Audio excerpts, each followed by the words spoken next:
I'm David Lenham at the Brentwood Bay Village Emporium with photographer and wood artist Ray Spencer. We're going to call it wood artist. We're going to ask Ray if there is such a thing as wood art, and I'm sure there is. He's doing a show here at the Emporium with two other artists. That's Terry Bennett and Brent Burney.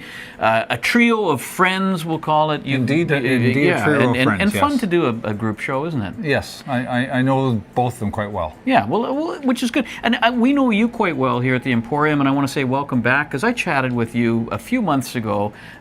You were here with Clancy's Front Porch. That's right. A great band. Yes. And we talked about music, and I didn't know at that time you were so multidisciplinary in your art. Other things, you bet. Yeah, which is all connected. It is all connected. Tell me a little bit about using wood. I called you a wood artist. Does that work? I struggle with that too. I guess that would be fine. Mm-hmm. What I like to do is use repurposed wood Right. that had another function. Uh-huh. And sometimes when I find pieces of wood, I'll see the sculpture or the piece that I'm going to make in them, and I go from there.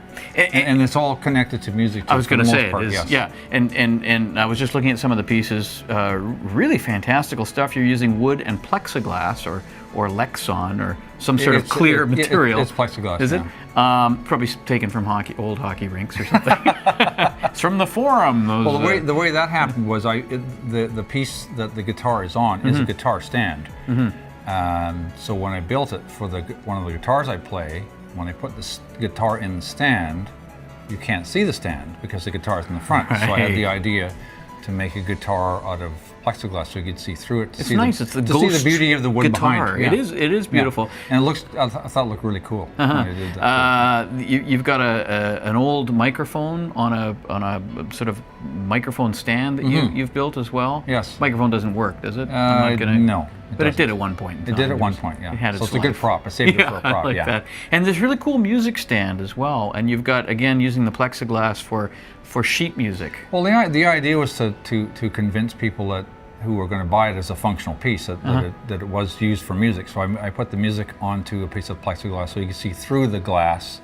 And it's such a different discipline from your photography, and some of that's on display here as well. But yes. Talking about repurposing, you've got this great shot of the Johnson Street Bridge. That's not the Johnson Street Bridge. Oh, it isn't? No, it's not. When I came by and I looked at it, I thought that was the Blue Bridge. But you're right. Now looking at it, it looks too good. Duluth, Minnesota. Really? Yeah. So same. Because I was going to say they were repurposing the metal from the Johnson Street Bridge. It's the blue. I think it's the blue. They're going to tear that one down too? Build a drawbridge? I don't know. Where taking these photos? Like, are you just out and about, or I'm traveling? Yeah. When I'm traveling. Yeah. Okay.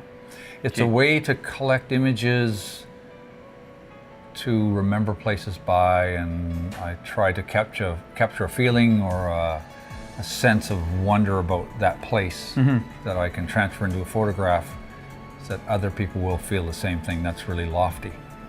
And I'm not sure that happens, but the composition aspect is important too, and the color. But they're from my travels around North America.